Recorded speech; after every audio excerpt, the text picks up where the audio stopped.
Happy birthday, happy birthday to you. Happy birthday to you. Happy birthday to you. Happy birthday, happy birthday, happy birthday. Ayan, okay, syempre, hindi pa natapos sa araw na ito ang hindi natin naririnig muna ang birthday wish mo muna. Okay, birthday wish mo muna nila Mami at Daddy for Haru.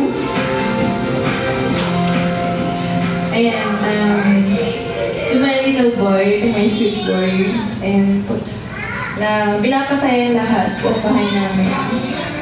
Wish ko sa'yo, lumaki kang matapang, lumaki kang may takot sa Diyos.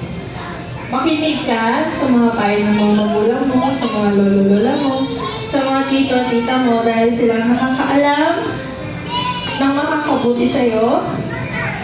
Ang mga payo na may kasamang kayamanan. Siyempre yung mga words of wisdom, may mga kayamanan yan. Yun ang lagi natin ipapana sa ating mga anak. Siyempre, ayun, mamahalin ka namin ng buong buo kahit na pinapagalitan ka namin. Dahil yung galit namin, minsan dinidisipina namin siya. Pero yun, minsan nagkakamali din ng mga magulang, hindi perfecto.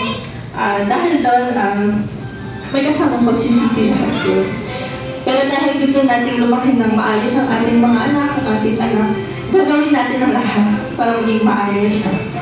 So yun, gagawin namin ang lahat ng aming best sa abot namin mga kaya. Siyempre, kasama ang guidance ng ating Panginoon. Bilang magulang, iharo, siyempre, nananalangin din kami, nabigyan kami ng knowledge and wisdom. Bigyan niya kami ng lakas na loob, igay niya kami kung papalaki kay Haru. Dapat mapalaki namin siya ng maayos. May takot sa paligid, may takot sa ating Panginoon Diyos. At syempre,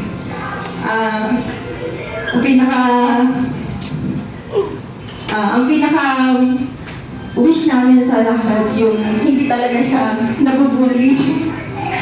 Kasi nakakatakot yung bilang magulang.